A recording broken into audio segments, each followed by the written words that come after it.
From the very moment WWE announced a long-term partnership with the Kingdom of Saudi Arabia to stage special biannual events, there have been no shortage of questions, gripes, and controversies from fans and critics alike. A number of years into the deal, there still remains plenty of unease about the partnership, even as a considerable portion of the vocal WWE audience chooses to habitually consume events such as Super Showdown and Crown Jewel. In fact, the 2019 Crown Jewel has been the source of one of pro wrestling's most unusual controversies, as well as one of its most troubling. Contributing to this troubling nature is the fact that so much about the affair, apart from a few enticing tidbits, is largely unknown, very mired in contradictions, and largely muffled in silence. The incident remains one of pro wrestling's most fascinating, mysterious, and disturbing sagas in history. I'm Jack from Cultaholic Wrestling, and this is the true story of WWE's Saudi Arabia flight delay.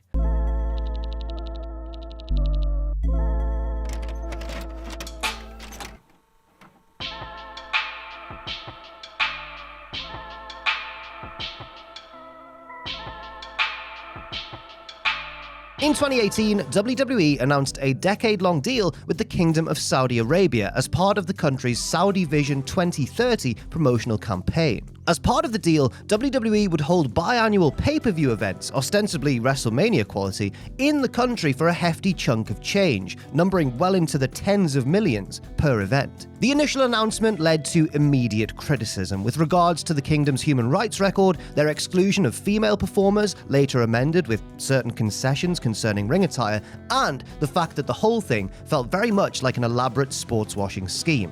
Then there were the controversies during the early course of the partnership, not least of all, running the 2018 Crown Jewel shortly after the very brutal assassination of dissident journalist Jamal Khashoggi inside the Saudi consulate in Istanbul, Turkey. Despite an audience outcry, as well as urging from American politicians and with several major stars pulling out of Crown Jewel due to the backlash, WWE still chose to run the event anyway. There was also the very jarring "Look how progressive we are" video that aired during the inaugural event, Greatest Royal Rumble. Not to mention the fact that the early cards were panned for their substandard quality. DX versus the Brothers of Destruction, Shane McMahon's World Cup win, hi Ross, Undertaker versus Goldberg, and other matches made these Saudi shows look more like a distorted funhouse mirror version of WrestleMania than anything truly resembling WWE's Super Bowl. All of this preceded the 2019 Crown Jewel.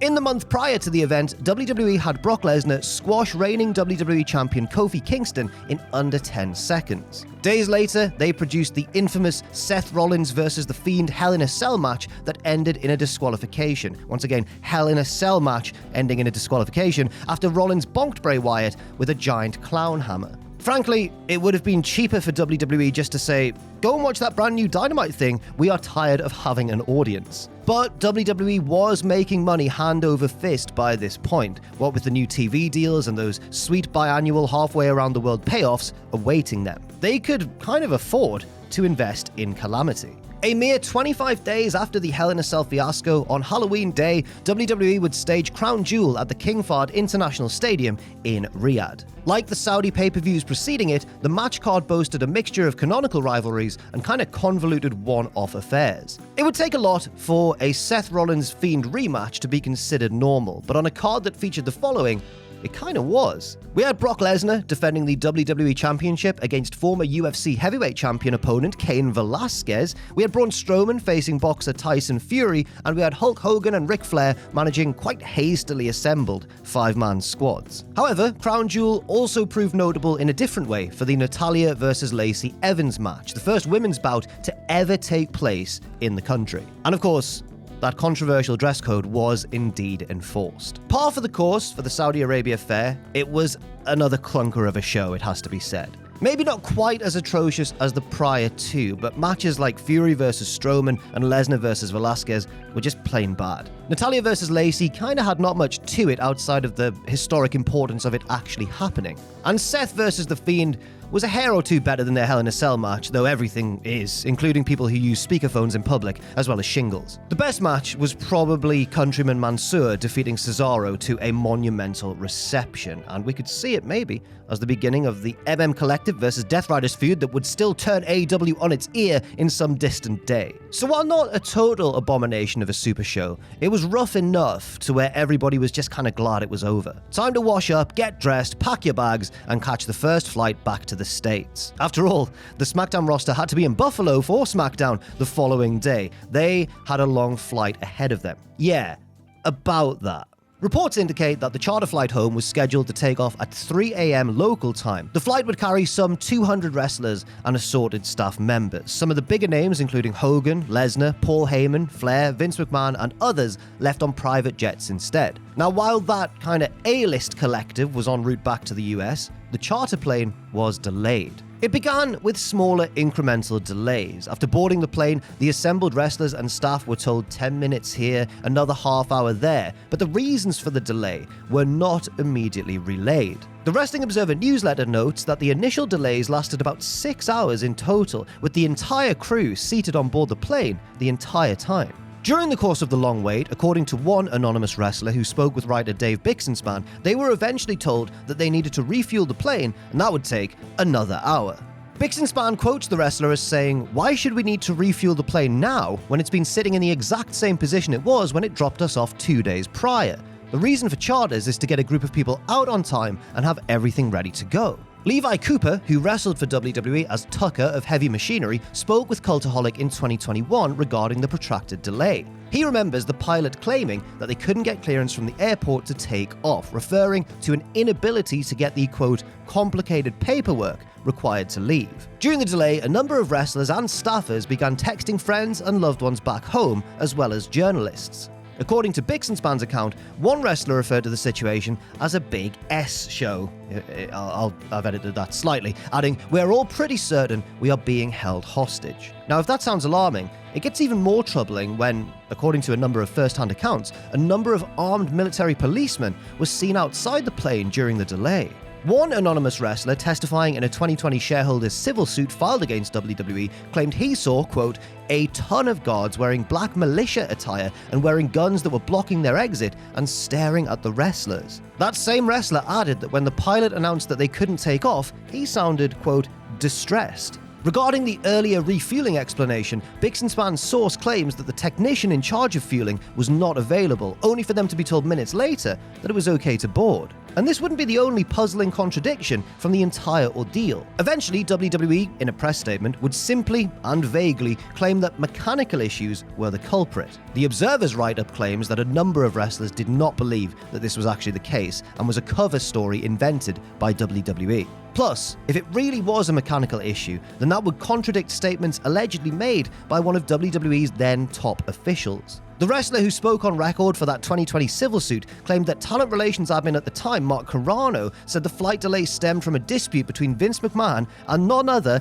than Crown Prince Mohammed bin Salman. In fact, a number of individuals believe that something happened that day between Vince and the Crown Prince. The live broadcast of Crown Jewel aired on delay in Saudi Arabia for about 40 minutes, reportedly at Vince McMahon's behest. WWE was allegedly still owed substantial amounts of money from the kingdom for prior events, and the WWE boss apparently chose to take that stand as a means of getting their attention. According to Cooper, one of WWE's cameramen, wearing a headset and being able to hear all the production chatter, heard someone order the Saudi feed be cut. Cooper referred to that shot caller as, quote, "the main man," which is a pretty strong implication of who that might have been. Former WWE Spanish-language announcer Hugo Savinovich claimed that two sources within the company told him, among other things, that the order went from Vince McMahon to Kevin Dunn. As the information circulated among the stranded personnel, many came to the conclusion that their delay was retaliation from the kingdom for Vince cutting the broadcast feed. After those 6 excruciating hours spent on the plane, the wrestlers were ordered off, due to what they were told was the pilot's, quote, timing out, generally a safety measure meant to ensure that pilots are sufficiently rested so that they're not flying an aircraft while exhausted. By this point, the word was out that the flight wasn't making it back to the States on schedule. The reasons why were extremely unclear, but people were starting to arrive at unpleasant conclusions. And it didn't help that many of the wrestlers were feeding into those conclusions. Buddy Murphy vaguely tweeted "never again" in the midst of the ordeal, while Rusev asked for, quote, "all the prayers." Andrade called it a bad day in Saudi Arabia. The numerous outlets discussed how many of the wrestlers were upset at Vince for flying out as early as he did, believing he'd left the big mess in his wake, resulting in the stranded staff having to be the ones to answer for it. The Observer noted that Vince McMahon's flight left at 12:40 a.m. local time, more than 2 hours before the charter flight began its boarding process. Meltzer claims that several talents told him they were never going back to Saudi Arabia and that they couldn't wait to leave WWE. Meltzer went on to tweet that, according to one stranded individual, WWE was even trying to get talents to talk about the alleged mechanical issues on video in order to corroborate their stated cause of the delay. Fightful's Sean Ross Sapp said that he heard the same thing from another talent as well. For WWE's part, they denied all claims that there was anything besides mechanical issues delaying the charter flight. Additionally, it's not 100% clear that McMahon, by flying out when he did, knew that there was going to be a serious issue. But in the interim, regardless, the stuck wrestlers and staff were booked into hotel rooms where they could at least get some semblance of rest. It was also arranged for a second charter flight to take 20 selected individuals, estimated to be a dozen wrestlers and a handful of support personnel, to Buffalo in the hopes of making it in time for Friday's SmackDown broadcast. They didn't quite make it, so the show was instead populated by Triple H and a number of NXT stars. Remember when NXT was good enough to go toe-to-toe with Raw and SmackDown, only to be relegated back to lowly developmental once AEW signed that extended TV contract? Oh, good times. It should be noted that in WWE's press release, they said of this emergency charter flight, quote, "With SmackDown set to emanate live from Buffalo, New York, several superstars felt so strongly that they arranged for their own separate charter to make it back to the US for the show."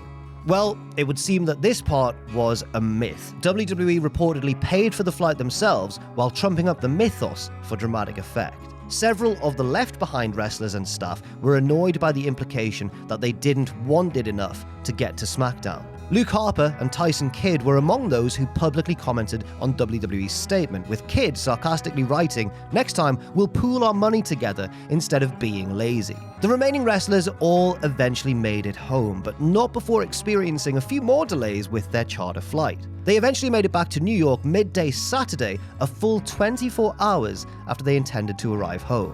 A full day's delay makes it hard for many to believe that mechanical issues were to blame. As Meltzer reasoned, this is WWE that has 175 people on a show that makes millions and millions of dollars. It's impossible for me to believe that there couldn't be a way to fly commercial and get the guys on a plane somewhere to Europe and then get them out as opposed to waiting a day. The following Monday at Raw, a talent meeting was held hours before showtime. There, Vince denied any issues between he and Saudi Arabia and claimed that he had nothing to do with the broadcast feed being cut or delayed. He opened the floor for questions or comments, but got little to no pushback.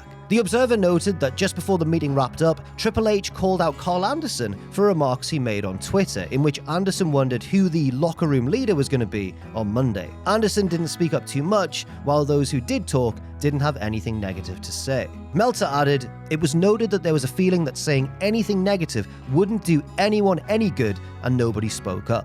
Corroborating that sentiment was an anonymous wrestler who claimed that he and another wrestler had gone to talent relations to say they would never go back to Saudi Arabia. They added that other wrestlers tried to do the same, only for WWE to push back and threaten, quote, "the future trajectory of their careers if they did not go." WWE returned to Saudi Arabia at the end of February for another maligned Super Showdown. Some 30 wrestlers participated in matches on the card, including Carl Anderson and prior social media commenters Andrade and Buddy Murphy. As for the aforementioned civil suit, in November 2020, WWE announced through an SEC filing that a $39 million settlement had been reached with the plaintiffs, the firefighters' pension system of the city of Kansas City. The suit alleged that WWE misled stockholders about its relationship with Saudi leaders and included this flight delay saga in its lawsuit. The anonymous wrestler came forward with his testimony testimony to aid their case. WWE did avow that the settlement, quote, will not contain any admission of liability or admission as to the validity or truth of any or all allegations or claims by any of the defendants. Years after its occurrence, WWE's delayed flight incident remains the source of speculation. The exact sequence of events and their underlying causes are not entirely known to the public. From the wrestling side, it seems that only Vince McMahon knows for certain what precisely transpired, and it's possible that he'll be the only one that ever knows for sure. Since that day, life went on. WWE has continued its routine stops in Saudi Arabia, with the events earning less and less criticism than they did earlier on, which is, how sports washing tends to function. The flight delay story occasionally surfaces in moral arguments, but has mostly been relegated to the dust heap of wrestling history, just, something that happened one time. A lot of noise about a veritable international incident was made when it happened, but not so much these days, with the passing of time. Nonetheless, it remains among the most tantalizing stories in pro wrestling lore. The time almost 200 wrestlers and staffers were stranded halfway around the world, the stated cause of which is greatly disputed, and where the exact truth lies still remains a mystery. I've been Jack from Cultaholic Wrestling. Thank you very much for watching this video, and I'll see you very soon.